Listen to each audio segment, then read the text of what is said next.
vigilant. These days we have all sorts of vagabonds, drifters, outlaws and bandits roaming the country.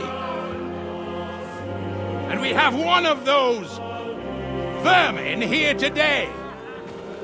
A fella called Hans, who is clearly not right in the head. A dangerous madman, a brawler, and a thug. The worst of all, a poacher.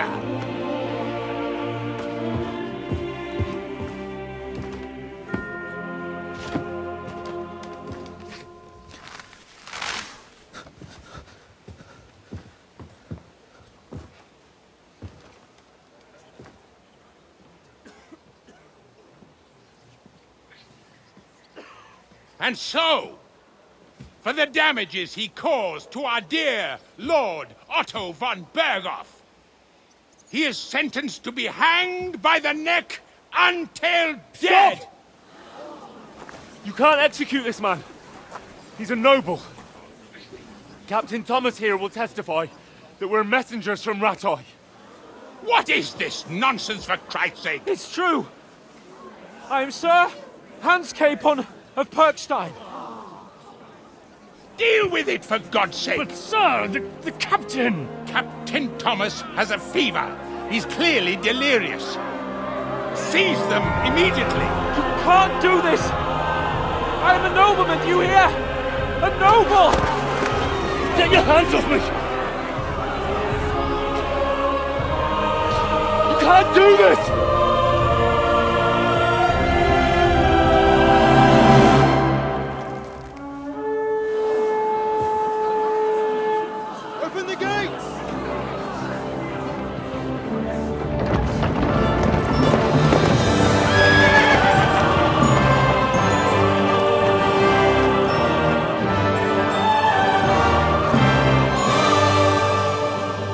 Lord. What the hell is going on? It was just a...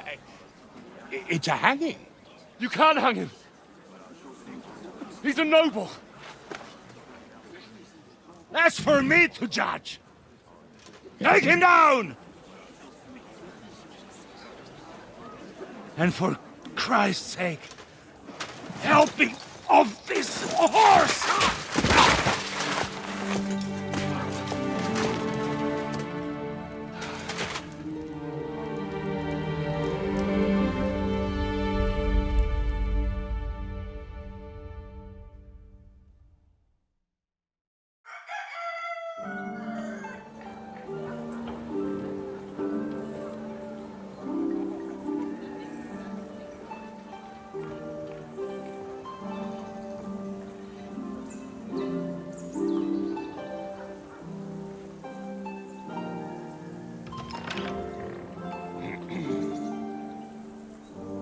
You may enter. His lordship is expecting you.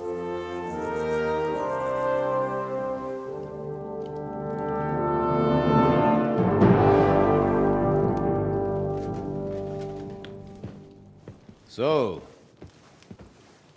you're messengers from Rattay, huh?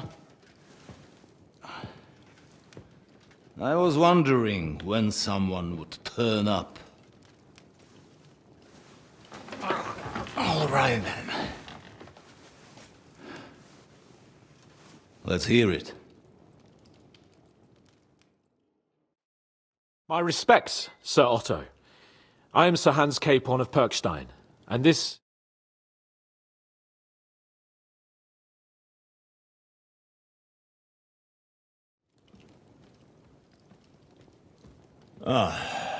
Welcome to Trotsky, gentlemen. I'd greet you standing up as befits, but I'm glad I can even sit at the moment. I heard you were ambushed by outlaws. You heard right. Those bastards did a job on me. And I got out luckier than most. Almost all the others were killed, including my page and my surgeon. So there is no one here to heal me, and I will have to inform poor Albert's father that his son died in my service.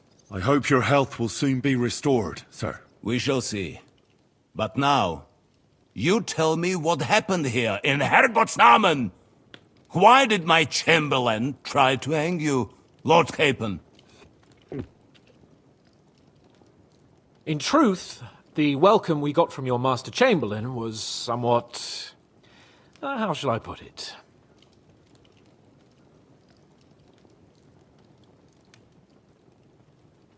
Your Chamberlain's welcome was appropriate enough, considering our appearance, the situation in your domain, and your orders, sir. Ah. I appreciate your diplomacy, young man.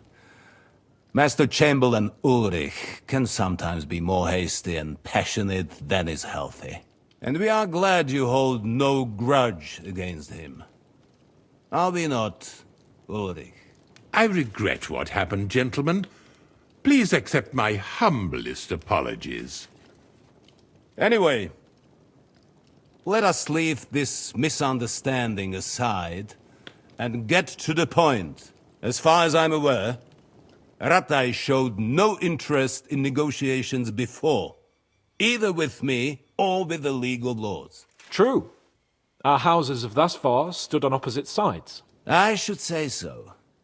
Attacking Brno and Jihlava together with that renegade Sokol of Lemberg hardly inspired our sympathy.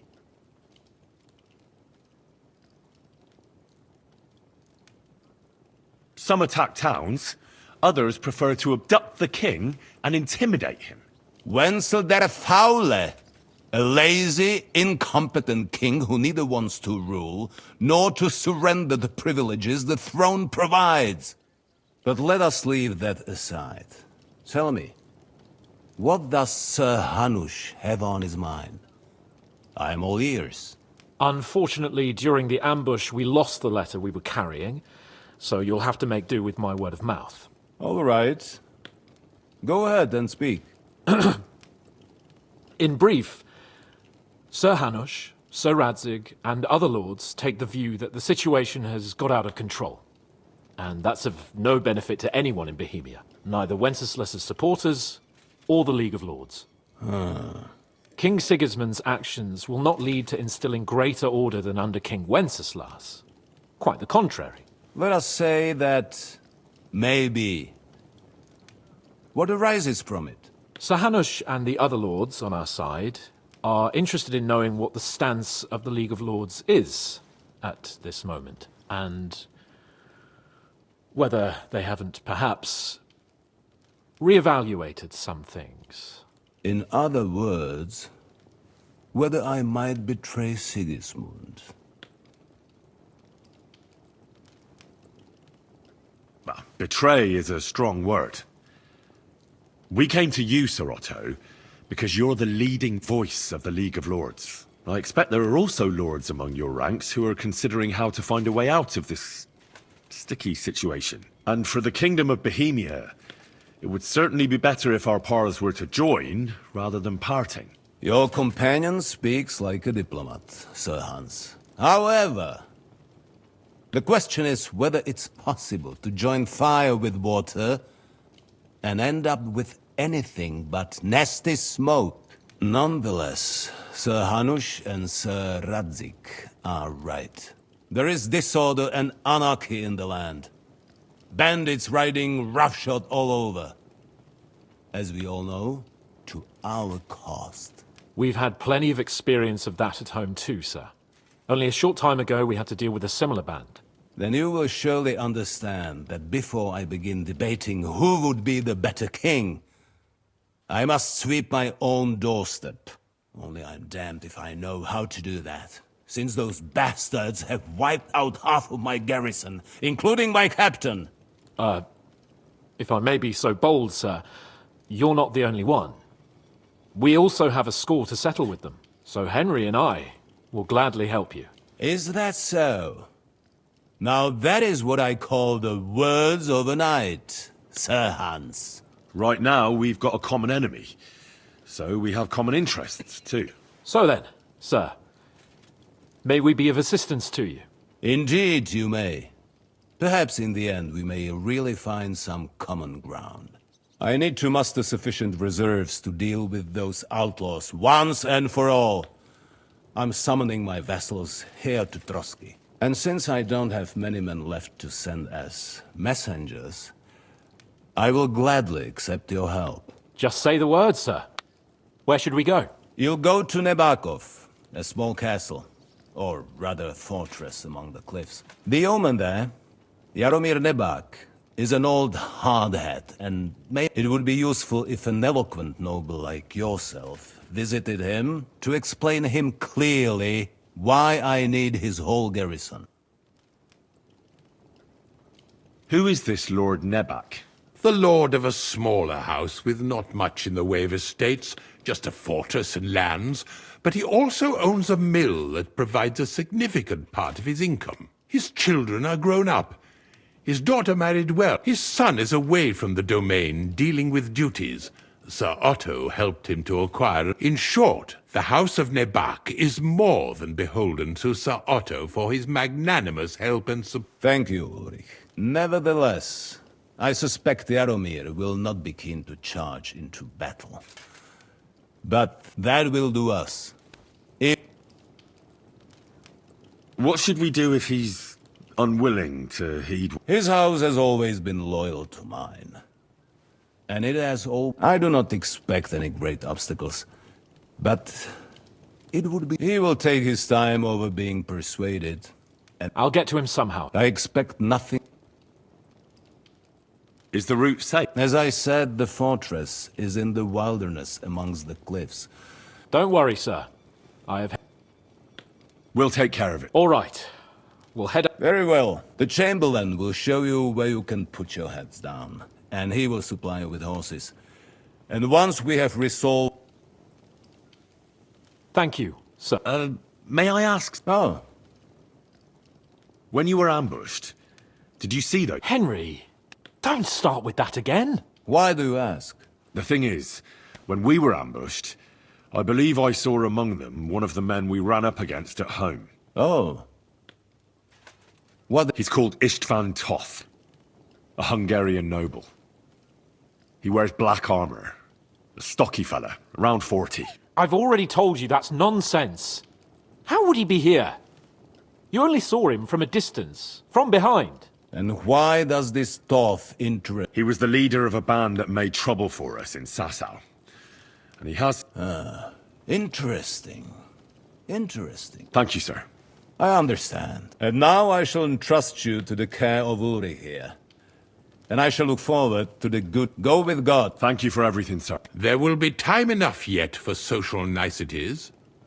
Sir Otto has generously agreed to accommodate Lord Capon in one of his chambers. And you, Henry, shall also be accommodated, as befits your state. There, your, equipment shall also be returned to you.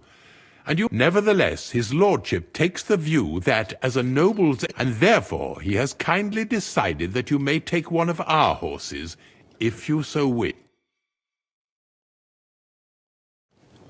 Gentlemen, follow me.